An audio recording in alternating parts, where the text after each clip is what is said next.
కూటమి ప్రభుత్వ సంక్షేమ అభివృద్ధి కార్యక్రమాలను ప్రజల్లోకి తీసుకెళ్లడం, సంస్థాగతంగా పార్టీని మరింత బలోపేతం చేయడమే లక్ష్యంగా తెలుగుదేశం మహానాడుకు సర్వం సిద్ధమవుతోంది. రాయలసీమకు జగన్ చేసిన ద్రోహాన్ని కడప గడపలోనే ఎండగట్టి కూటమి ప్రభుత్వం చేపట్టబోయే ప్రత్యేక కార్యక్రమాల గురించి మహానాడులో వివరిస్తామంటున్నారు టీడీపీ నేతలు. మద్యం కేసులో జగన్ జైలుకెళ్లడం ఖాయమని, అది తెలిసి కడప జిల్లా ద్వితీయ శ్రేణి వైసీపీ నేతలు తమను సంప్రదిస్తున్నారంటున్న టీడీపీ నేతలతో ఈటీవీ ముఖాముఖి. ఈ నెల 27, 28, 29 3 రోజుల పాటు తెలుగుదేశం పార్టీ మహానాడును ఘనంగా నిర్వహించడానికి ఆ పార్టీ శ్రేణులందరూ కూడా ప్రయత్నాలు ముమ్మరం చేస్తున్నారు. ప్రభుత్వ చీఫ్ విప్ జీవి ఆంజనేయులు గారు ఉన్నారు. ఆయన అడిగి మరిన్ని విషయాలు తెలుసుకుని సార్ చెప్పండి, ఏర్పాట్లు ఎట్లా సాగుతున్నాయి? చాలా చక్కగా ఇక్కడ బాధ్యత తీసుకున్న వాళ్ళందరూ కూడా చాలా చక్కగా చేస్తూ ఉన్నారు. కార్యకర్తలందరూ ఉత్సాహం చూస్తున్నారు, ఎప్పుడు వస్తా వెళ్ళాలి అని చెప్పేసి. 29న బహిరంగ సభకి పెద్ద ఎత్తున లక్షల్లో ప్రజలు రాబోతూ ఉన్నారు. సంస్థాగతమైనటువంటి విప్లవాత్మకమైనటువంటి నిర్ణయాలు కూడా తీసుకునే దానికి అవకాశం ఉంది. మీరు చెప్పండి, జగన్మోహన్ రెడ్డి సొంత నియోజకవర్గం, మీరు ఆ నియోజకవర్గం ఇన్ఛార్జిగా ఉన్నారు. ఆయన సొంత అడ్డా అని చెప్పుకునేటువంటి కడప జిల్లాలో ఇప్పుడు మహానాడు నిర్వహిస్తున్నారు. ఎట్లా చూస్తారు మీ ఒక నియోజకవర్గ ఇన్ఛార్జిగా? జగన్మోహన్ రెడ్డి అనే అతను చాలా టెన్షన్తో చాలా ఇదిగా ఉన్నాడు. అందుకే అసలు ఈ పార్టీ ప్రశ్నార్థకం అయిపోయింది మనుగడ. ఎందుకంటే మొన్ననే గాలి జనార్దన్ రెడ్డికి ఉండే అభియోగాలతో పోలిస్తే జగన్మోహన్ రెడ్డి మీద ఉండే అభియోగాలు చాలా ఎక్కువ. అలాంటి వ్యక్తికే 7 ఏళ్ళు శిక్ష పడి ఇప్పుడు అతను జైల్లో ఉన్నాడు. అతను ఎమ్మెల్యే పదవి పోయింది. మళ్ళీ అది కేసు కొట్టేసినంత వరకు పోటీ చేసేదానికి కూడా అనర్హత వేటు ఉంటుంది.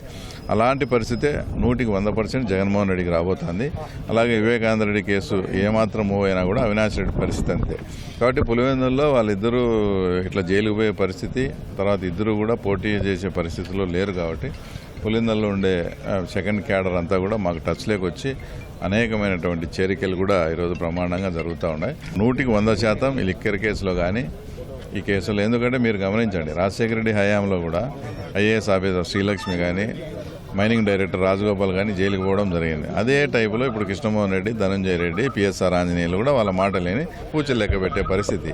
అంటే వాళ్ళని నమ్ముకొని అధికారులతో ఏదంటే అది చేపించి ఈరోజు అధికారులతో పాటు వీళ్ళు కూడా జైలుకు 100% పోతారు. వైసీపీ అసలు మనుగడే ప్రశ్నార్థకం. కాబట్టి దాని గురించి మనం మాట్లాడాల్సిన పనే అసలు లేదు. ఇప్పుడేందో కొత్తగా ఆయన సప్త సముద్రాలు దాటిన అధికారులను వదిలిపెట్టను, రిటైర్ అయినా వదిలిపెట్టను, వాళ్ళకి సినిమా చూపిస్తామని చెప్పడం జరిగింది. నువ్వు గత 5 ఏళ్లలో సొంత బాబాయిని చంపి వివేకం అనే సినిమా చూపించినావు. అలా ఏమన్నా వివేకం 2 ఇంకొన్ని చంపి ఏమైనా చూపిస్తాడేమో చూడాలి. నిన్న షర్మిల గారు కూడా స్పష్టంగా చెప్పారు, ఏదైనా తప్పు ఉంటే మన తండ్రి రాజశేఖర రెడ్డి గారు ధైర్యంగా విచారణ జరిపించుకోమని చెప్పేవాళ్ళు. మీరు మాత్రం ఎందుకు ఆ తప్పును కప్పిపుచ్చుకునే విధంగా ఈ లిక్కర్ కేసులో ఉన్నటువంటి నిందితులను వెనక వేసుకొచ్చే విధంగా మాట్లాడుతున్నారని కూడా జగన్ సోదరి చెప్తా ఉంది. దీన్ని ఎట్లా చూస్తారు మీరు ఒక సీనియర్ నాయకుడు? 100% షర్మిలమ్మ చెప్పింది 100% కరెక్ట్. మన మీద అభియోగాలు వాళ్ళు వచ్చినప్పుడు ఏదన్నా విచారణ వేసుకో, సిబిఐ ఎంక్వైరీకి వేయండి, ఇంకోటి వేయండి, మా కథ ఏందో చూస్తాం, మేము మా నిర్దోషిస్తానని నిరూపించుకుంటామని చెప్పడం కాకుండా ఏఎస్లు ఐపీఎస్లు ఎంతో మంది ఉన్నారు. పర్టికులర్గా ధనంజయ రెడ్డిని ఎందుకు అరెస్ట్ చేశారు?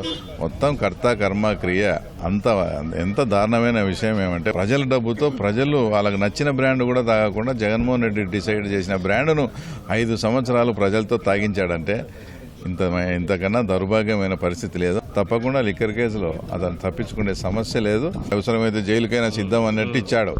జైలుకేంది, అంతకుముందు గతంలో 11 నుంచి 12 అప్పుడు నువ్వు అరెస్ట్ చేసినప్పుడు కూడా రాంబాబు ఇట్లే అమ్మడు రాంబాబు అబ్బా జగన్మోహన్ రెడ్డిని అరెస్ట్ చేస్తే జైలు గోడలు బద్దత అవుతాయి, ఆళ్లకొల్లం అవుతాయి అన్నాడు. జగన్ అరెస్ట్ చేస్తే లాస్ట్కి ఆర్టీసీ అద్దం కూడా పలగొట్లే. అదే పరిస్థితి ఇప్పుడు ఉంటుంది. తప్పు చేసిన వానికి ఎవరికైనా శిక్ష తప్పదు.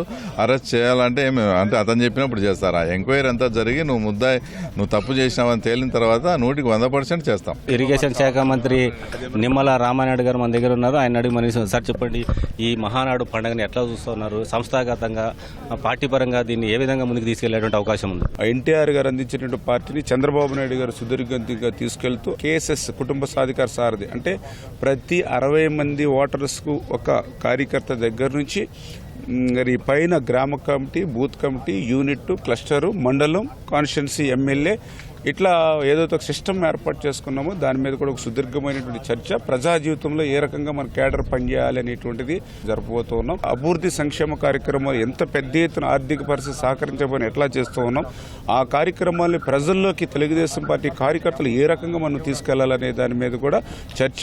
గతంలో మహానాడుకి భిన్నంగా ఈసారి కొత్తగా ఒక నారా లోకేష్ గారు ఒక తీర్మానం ప్రవేశపెట్టబోతున్నారు.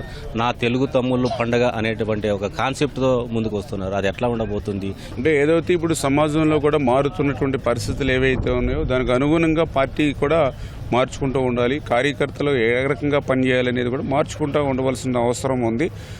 ఆ రకంగానే నారా లోకేష్ గారు ఒక విభిన్నమైన ఆలోచన 5-6 ఏదైతే హెడింగ్స్ తోటి తెలుగుదేశం పార్టీ భవిష్యత్తులో ఏ రకంగా ఉండాలి అనే దాని మీద కూడా ఆయన కూడా రేపు ప్రజెంటేషన్ కానీ డిస్కషన్ కానీ తీసుకురావడానికి అవి కూడా ఈ మహానాడులో ఉంటుంది ఒక తీర్మానం. చివరిగా సార్, రాయలసీమలో మహానాడు పెట్టిన సందర్భంగా రాయలసీమ ప్రాంతానికి ప్రభుత్వ పరంగా ఏమైనా ఒక ప్రాజెక్టు ప్రకటించేటువంటి అవకాశం ఉంది? రాయలసీమ బిడ్డ అని చెప్పుకునేవాడు గతంలో ఇక్కడ ఉన్నటువంటి ముఖ్యమంత్రి. కానీ ఏ ముఖ్యమంత్రి చేయనటువంటి ద్రోహం రాయలసీమకి ఆ రోజు జగన్ చేసినటువంటి పరిస్థితి ఇవాళ కళ్ళారా చూస్తూ ఉన్నాం. అందుకే ఈరోజు మీరు చూస్తున్నారు, ఇప్పుడు మా HNSS ఉంది, 3,800 కోట్ల రూపాయలు ఒక హంద్రీనేవా ప్రాజెక్టు మీద ఏ ప్రాజెక్టుకి పెట్టినటువంటి నిధులు ఇక్కడ మేము కేటాయించాం. రేపు 2025 జూన్ కల్లా పూర్తి చేసి జూలై కల్లా నీరు తీసుకెళ్లాలి హంద్రీనేవాద్ అని చంద్రబాబు నాయుడు గారు పట్టుదలగా పనిచేస్తూ ఉన్నారనంటే ఈ ప్రాంతానికి ఒక ఎంత ప్రాధాన్యత ఇస్తూ పనిచేస్తూ ఉన్నాం. చంద్రబాబు నాయుడు గారు లోకేష్ గారి ద్వారానే రాయలసీమకి రతనాలసీమగా మార్చేటువంటి విధంగానే రేపు కార్యక్రమాలు కూడా రూపకల్పన ఉండబోతుంది. Thank you very much. ఇది మంత్రి నిమ్మల రామానాయుడు గారు చెప్తున్నటువంటి విషయం. కెమెరామెన్ జగదీష్తో మురళి, ఈటీవీ న్యూస్, కడప.